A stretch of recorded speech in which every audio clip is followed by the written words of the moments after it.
Buenas tardes, mi nombre es Said Michay y a continuación voy a explicar el experimento realizado en la práctica de laboratorio acerca de la ley de Hooke y resonancia en el movimiento oscilatorio. Los objetivos de esta práctica son los siguientes: comprender los conceptos de movimiento armónico simple de forma experimental, determinar la frecuencia natural del sistema masa-resorte vertical y encontrar las condiciones necesarias para obtener resonancia autoparamétrica en el sistema del péndulo elástico.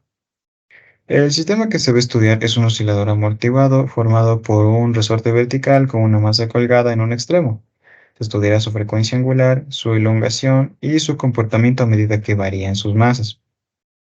La práctica se realizó en tres fases: el ensamblaje del experimento, el procedimiento y registro de datos y por último el análisis y discusión de los resultados. Para armar el experimento, se unieron las bases de soporte con la varilla de 25 centímetros y se unieron las varillas de 30 centímetros. Se colocó la doble nuez y la varilla de plástico en el extremo de las varillas y se colocó el resorte en la varilla de plástico. Una vez armado el sistema, se colocó una masa total de 100 gramos en el portapesos y se midió la longitud inicial del oscilador sin elongar desde la parte superior del sistema hasta la parte superior de la masa en el portapesos. Luego se midió la longitud de equilibrio del oscilador.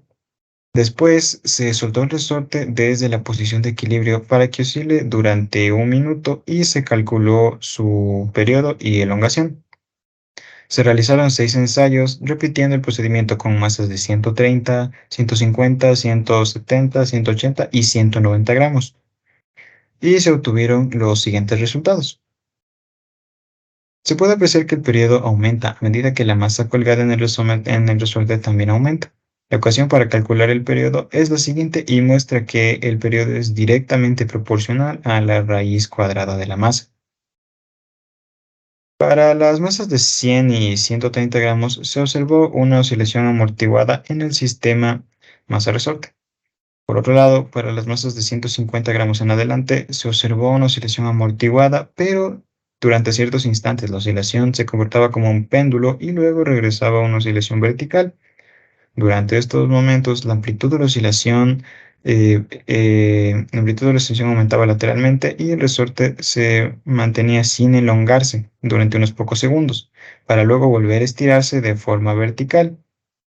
Este suceso se repitió varias veces durante la oscilación del sistema y a este fenómeno se le llama resonancia. Esto ocurre cuando una fuerza está en fase con la velocidad, es decir, actúa a favor del movimiento de la masa. Dado que el mismo resorte del sistema aplica esta fuerza, se trata de una resonancia autoparamétrica. La longitud inicial disminuyó a medida que aumentaba la masa en el portapesas y en función de la elongación se presenta la siguiente gráfica, donde la longitud inicial es inversamente proporcional a la elongación. También se puede concluir que en los sistemas que presentaron resonancia, que son a partir de las masas de 150 gramos en adelante, el promedio del cociente entre la longitud inicial y la elongación se aproxima al valor entero 3. La frecuencia angular es distinta para cada masa, debido a que ésta depende de la misma. Para calcular el valor experimental de la frecuencia angular se utilizó su relación con el periodo, mientras que para el valor teórico se utilizó el valor de la constante del resorte y la masa para cada ensayo. Al calcular el error relativo para cada ensayo realizado en el experimento, se obtuvo valores muy pequeños a nivel general. Estos valores muestran que las mediciones realizadas son confiables y se acercan al valor real.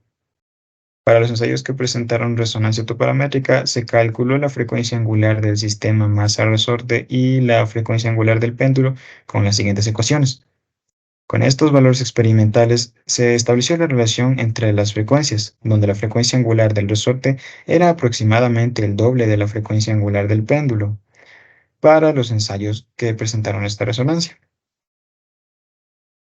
Como conclusiones del experimento, se tiene que la frecuencia angular depende de la masa que oscila en un sistema y de la longitud en un péndulo. Además, la resonancia ocurre cuando una fuerza se encuentra en fase con la velocidad y esto provoca un aumento de la amplitud del oscilador. Por último, las dos condiciones para que exista resonancia autoparamétrica en un sistema masa-resorte son dos. La frecuencia angular del resorte debe ser aproximadamente el doble de la frecuencia del péndulo y la elongación debe ser aproximadamente un tercio de la longitud inicial del sistema, o la longitud inicial del sistema debe ser el triple de la elongación.